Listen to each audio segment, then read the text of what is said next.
하나님의 말씀을 봉독하겠습니다.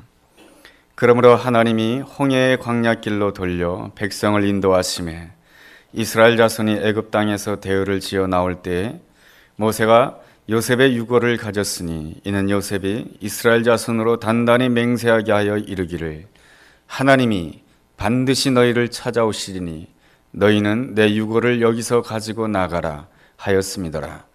그들이 숫곳을 떠나서 광야 끝 에담의 장막을 치니 여호와께서 그들 앞에서 가시며 낮에는 구름 기둥으로 그들의 길을 인도하시고 밤에는 불기둥을 그들에게 비추사 낮이나 밤이나 진행하게 하시니 낮에는 구름 기둥 밤에는 불기둥이 백성 앞에서 떠나지 아니하니라.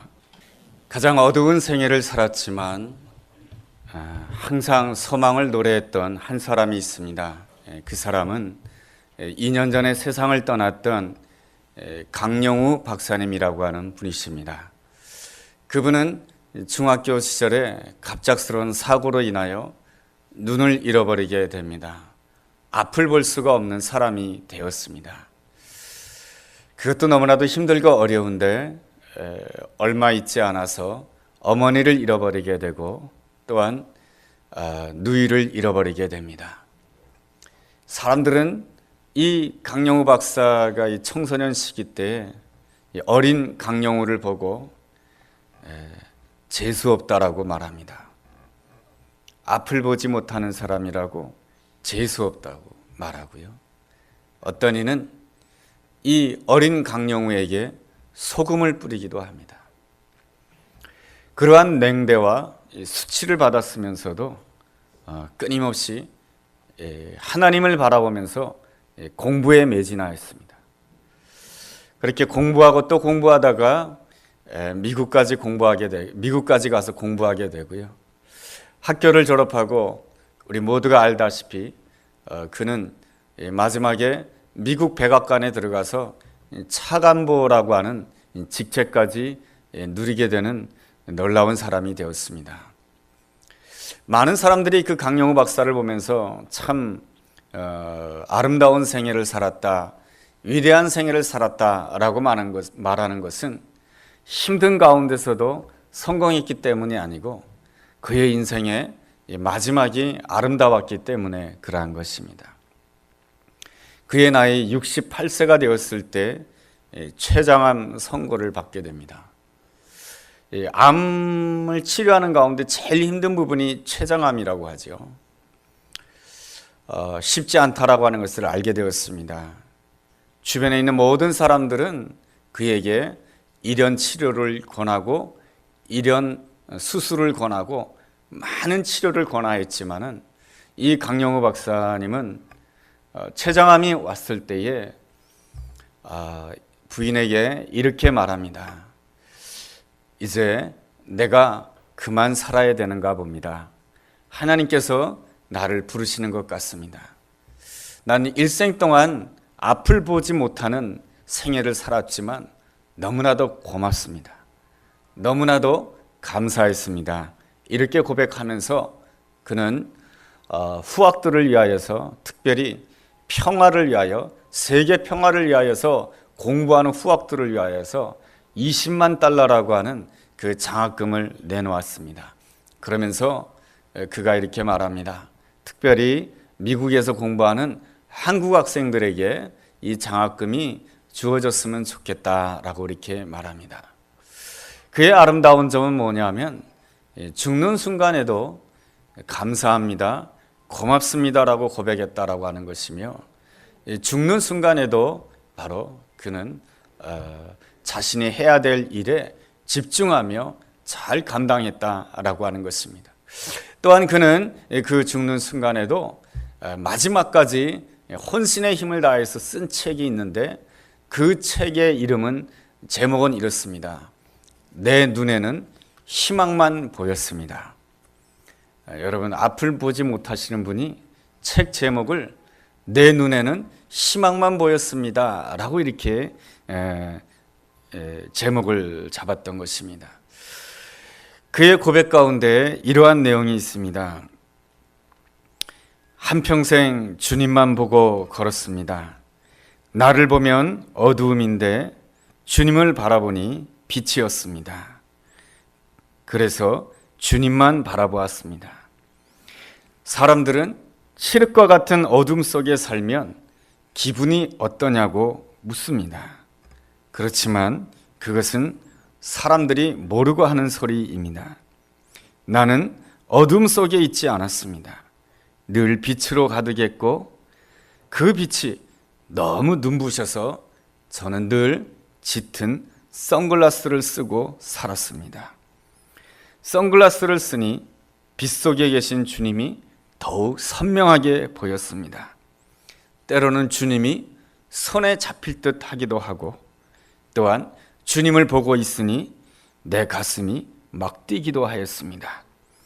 지난 한평생 그분과 함께 걸어온 지난 날들이 너무나도 감사했습니다. 또한 주님이 인도하신 그 길을 가다가 하나님의 은혜로 만나게 된 그 소중한 한 사람 한 사람에게 고마움을 전합니다. 이 책은 나와 같이 육신의 선글라스를 쓰고 있지만 늘 빛 가운데 거하고자 했던 사람들의 이야기입니다. 이 이야기들을 통해서 여러분들도 빛 가운데 거하기를 소망합니다. 이것이 이 책의 그 서문에 나오는 아름다운 글입니다. 이 강영우 박사가 이 책을 통해서 하고자 했던 말이 무엇입니까? 세상은 절망을 이야기한다 할지라도 하나님의 사람들은 하늘을 바라보면서 소망의 노래를 불러야 된다라고 하는 것입니다. 바울과 실라는 복음을 전하다가 빌립보 감옥에 갇히게 됩니다. 온 사방이 갇히게 되었지만 하늘을 바라보면서 여러분, 하나님의 보좌가 계신 그 하늘은 어떤 누구도 가둘 수가 없습니다. 그 하늘은 더럽지도 않고 그 하늘은 온전히 하나님의 뜻이 이루어지는 곳이 바로 하늘나라인 것입니다. 그래서 사도 바울과 실라는 그 빌립보 감옥에서 하늘의 하나님을 바라보며 소망의 노래를 불렀습니다. 그랬을 때 놀랍게도 그 옥문이 열려지는 놀라운 역사가 일어났습니다. 우리 삶 가운데 사방이 막히는 한이 있다 할지라도 우리가 해야 될 일이 있습니다. 하늘의 하나님을 바라보며 소망의 노래를 부르고 기쁨의 노래를 불러야 될 줄로 믿습니다. 그럴 때 내가 생각지 못했던 새로운 문을 내가 열어가는 것이 아니고 하나님께서 열어줄 줄로 믿습니다. 그렇다라고 한다면 우리가 어떻게 힘들고 어려운 형편 가운데서도 하나님의 아름다움을 기억하며 하나님을 향하여 소망의 노래, 기쁨의 노래를 부르는 복된 사람이 될 수가 있겠습니까? 첫째로 하나님을 바라보아야 되는 것입니다. 오늘 우리가 읽은 출애굽기서 13장 17절과 18절 말씀에 보면 이스라엘 백성들이 출애굽해서 가나안 땅으로 들어가는 여정에 대한 길에 대한 소개가 있습니다. 두 가지 길이 소개가 되어 있는데 17절에는 블레셋 사람의 땅의 길이라고 하는 그 길이 소개되어 있습니다. 이 블레셋 사람의 땅의 길이라고 하는 것은 지중해 연안으로 걸어가는 길입니다. 이 지중해 연안으로 걸어가는 길은 편안하고 좋은 길이며 그리고 당시 아라비아 무역상들이 이 지중해 연안을 따라서 무역을 하며 길을 걸어갔습니다. 이스라엘 백성들이 이 지중해 연안을 따라서 블레셋 사람이 살고 있는 그 가나안 땅으로 들어갔다라고 한다면 이스라엘 백성들은 그 블레셋 사람들의 강력한 무장 앞에서 겁을 집어먹고 애굽으로 돌아가려고 하였을 것입니다. 우리 하나님께서는 결단코 출애굽한 이스라엘 백성들이 다시금 애굽 땅으로 돌아가는 것을 원하지 아니하였던 것입니다. 이스라엘 백성들이 이 광야 생활을 하게 되면서 하나님 보시기에 좋지 않았던 모습이 무엇이냐면 힘들고 어려운 일이 있을 때마다 뒤를 돌아보았다라고 하는 것입니다. 힘든 일이 있을 때마다 과거를 돌아보았고 어려운 일이 있을 때마다 애굽을 돌아보았다라고 하는 것입니다. 이스라엘 백성들 가운데 여호수아와 갈렙을 빼놓고 20세 이상이 되는 남녀 모두는 광야에서 전부 다 죽임을 당하게 됩니다. 그 이유가 뭔지 아십니까? 뒤를 돌아보았기 때문에 그렇습니다. 애굽을 바라보았기 때문에 그들은 하나님께서 준비해 놓으신 미래로 나갈 수가 없게 되었던 것입니다. 하나님께서는 이스라엘 백성들이 뒤를 돌아보기를 원하지 않았던 것입니다. 하나님이 준비해 놓으신 미래를 향하여 앞으로 나가기를 원하셨던 것입니다. 우리는 어떻습니까? 힘들고 어려울 때마다 어디를 바라보고 있습니까? 하나님께서 준비해 놓으신 미래를 바라봅니까? 아니면 지난 날을 돌아보고 있습니까? 보통 이 청소년들이 그렇죠. 공부하는 것이 힘들고 어려우면은 이 청소년 시기에 어디를 돌아봅니까? 하나님께서 준비해 놓으신 그 미래를 향하여 나아가기보다는 이 어리석은 청소년들은 어디를 뒤돌아보냐면은 어린 시절을 뒤돌아봅니다. 어린 시절에는 공부 안 해도 되고, 어린 시절에는 엄마가 먹여주는 거, 엄마가 밥 주는 거 먹고 마음껏 놀 수 있는 그 시절을 그리워하며 추억 속에 살아갑니다. 그러면 그 청소년은 하나님께서 준비해 놓으신 미래로 나갈 수가 없게 되는 것입니다. 이런 현상을 심리학적인 용어로 퇴행 현상이라고 말하는 것이죠. 하나님께서는 이스라엘 백성들이 뒤로 물러서기를 원하지 않았던 것입니다. 그래서 하나님께서는 이스라엘 백성들을 어디로 인도하시길 원하셨냐면 18절에 있는 말씀처럼 홍해의 광야길로 인도하기를 원하셨던 것입니다. 이 홍해의 광야길은 이 지중해 연안의 길보다 더 힘들고 협착하고 힘든 길이었습니다. 왜 하나님께서는 이스라엘 백성들로 하여금 이 힘들고 어려운 일을 가게 하시는가? 그것은 바로 뒤를 돌아보지 아니하고 하나님만 바라보며 앞으로 나아가기를 하나님께서는 원하셨던 것입니다. 이 바라본다라고 하는 것은 대단히 중요한 것입니다. 사람이란 말이죠. 바라보는 것을 얻게 되어 있고, 바라보는 것을 향하여 가게 되어 있고, 바라보는 사람을 닮게 되어 있는 것입니다. 그러한 점에 있어서 이 바라보는 데 있어서 성공해야 인생의 참다운 성공을 이룰 수가 있는 것입니다. 오늘 우리가 읽은 출애굽기서 13장 19절에 요셉이라고 하는 사람이 나옵니다. 이 요셉이 삶 가운데서 놀라운 성공을 가질 수가 있었던 것은 바라보는데 성공했기 때문에 그런 것입니다. 이 요셉이 애굽 땅의 노예 생활을 하면서 항상 바라볼 수밖에 없었던 곳이 있습니다. 그 바라볼 수밖에 없었던 사람은 바로 자기를 팔았던 형제들입니다. 자기에게 상처를 주었고 아픔을 주었던 그 사람을 계속해서 바라볼 수밖에 없는 것입니다. 이 사람은 말이죠, 이 내가 가지고 있는 지식보다 내 인생에 더 강력한 영향을 미치는 것이 있는데 그것은 바로 내 인생의 경험이거든요. 그러니까 요셉이 형제들로부터 받았던 그 피해, 형제들로 받았던 그 상처의 경험은 이 요셉에게 강력하게 영향을 미치게 됩니다. 그리함으로 인하여서 요셉이 자기가 보고 싶은 대로 보고 듣고 싶은 대로 듣는 자가 되었다라고 한다면 요셉은 일생 동안 형제들을 바라보면서 그 형제들이 준 그 상처로 마음의 미움과 상처와 분노로 살아가게 되었을 것입니다. 그러나 요셉은 그렇게 하지 아니하였습니다. 요셉의 아름다운 점은 내가 보고 싶은 대로 보지 아니하였고 듣고 싶은 대로 듣지 않았던 것입니다. 여러분, 사람들이 이 세상을 살아가다가 왜 넘어진지 아십니까? 왜 사람들이 다른 사람에게 속는지 아십니까? 내가 보고 싶은 것만 보고 내가 듣고 싶은 것만 듣기 때문에 넘어지는 것이고 속는 것입니다. 요셉의 아름다운 점이라고 하는 것은 내가 보고 싶은 것을 보려고 하지 아니하였고 내가 듣고 싶은 것을 들으려고 하지 아니하였고 하나님께서 나에게 보여주는 것을 보려고 하였고 하나님께서 나에게 말씀해 주는 바를 들으려고 하였던 것입니다. 요셉이 하나님이 보여주고자 했던 것이 무엇입니까? 그가 어린 시절에 놀라운 환상을 통하여서 이 해와 달과 별이 자기한테 절하는 꿈을 꾸었죠.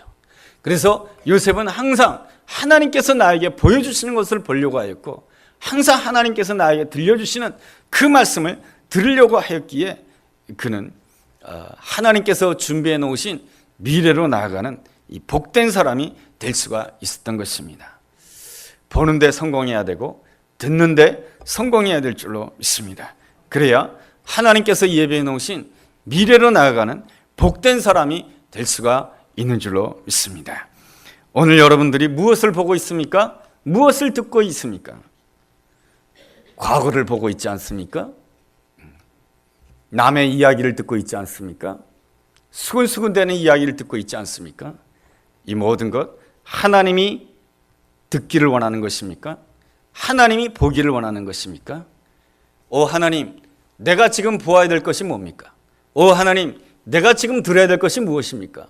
하나님께 묻는 순간에 우리는 정말로 보아야 될 것을 보게 되고 정말로 듣게 될 것을 듣게 될 때에 하나님께서 준비해 놓으신 기쁨의 세계, 새로운 세계로 앞으로 나가게 될 줄로 믿습니다.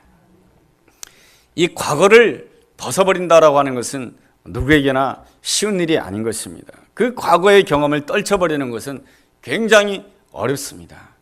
그럼에도 불구하고 우리가 버려야 될 과거는 버려야 되는 것입니다.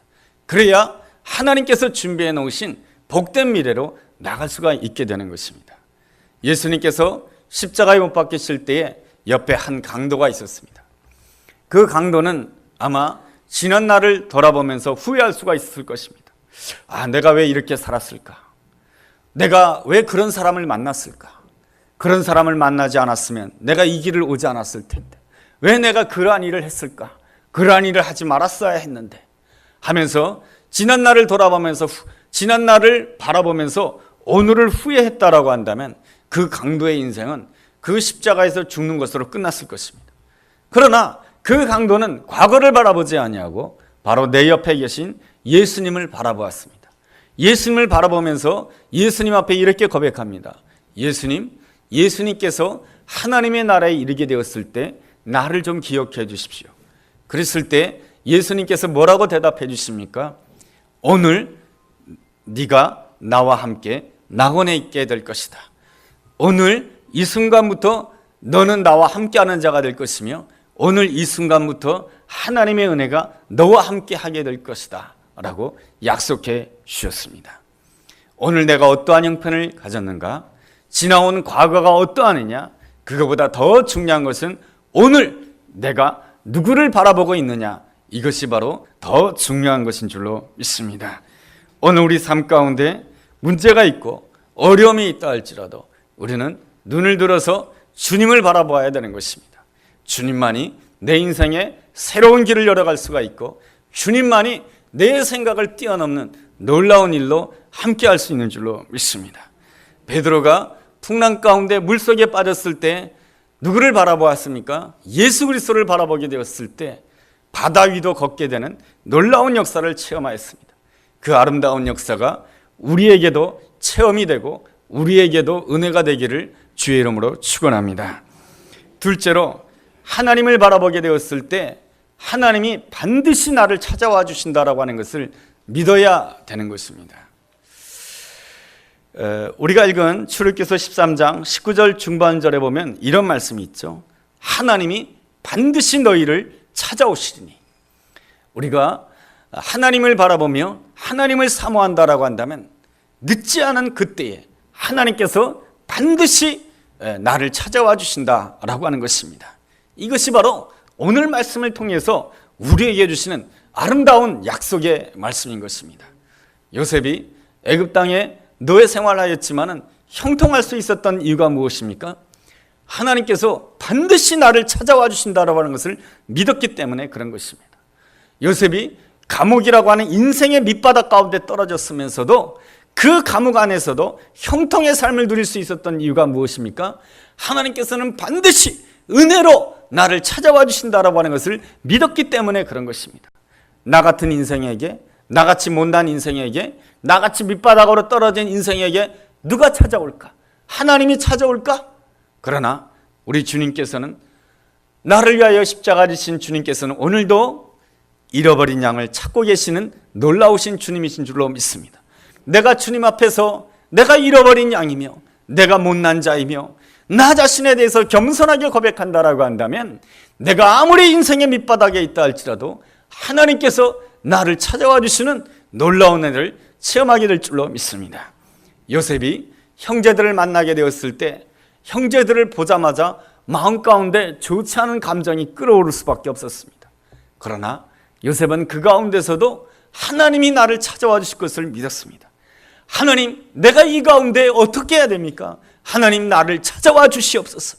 그랬을 때 요셉은 자기 생각과는 다르게, 내 마음 가운데 있는 분노와는 다르게 형제들을 용서하는 자가 되고 그들을 향해서 자기가 알 수 없는 놀라운 말을 하게 됩니다. 당신들이 나를 팔았기 때문에 이곳에 온 것이 아닙니다. 하나님께서 우리 모두를 구원해 주시기 위해서 나를 이곳에 먼저 보낸 것입니다. 그렇게 고백하게 되었을 때 그는 과거를 버리는 자가 되고, 과거를 버린 자가 되었을 때 하나님께서 준비해 놓으신 새로운 미래를 맞이하게 되는 복된 사람이 될 수가 있었던 것입니다. 하나님은 내가 하나님을 사모할 때 반드시 찾아와 주시는 놀라우신 하나님이신 줄로 믿습니다.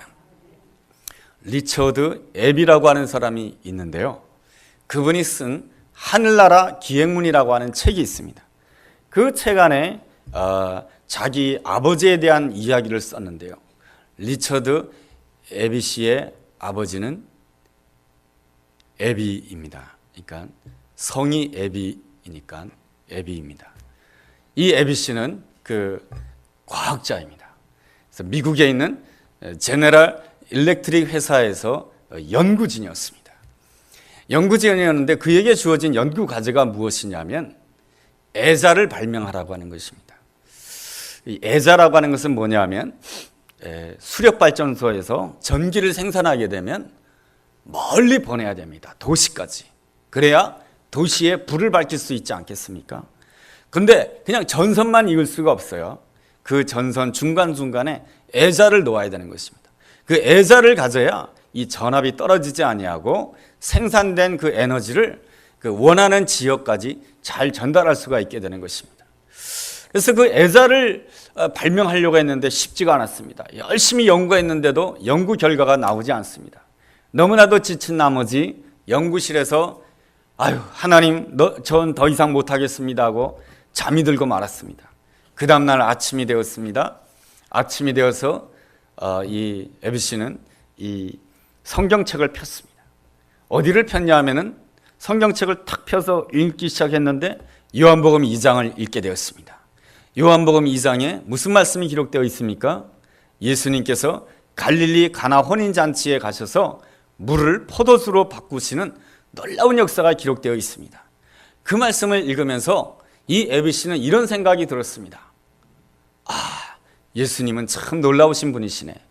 물을 포도주로 만드시다니.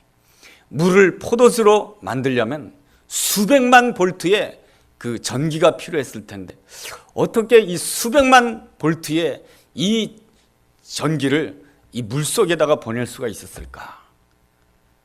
그냥 그렇게 생각하다가 머릿속에 탁 드는 생각이 예수님께서는 항아리를 사용하셨구나. 예수님께서는 6개의 항아리를 사용하셨구나.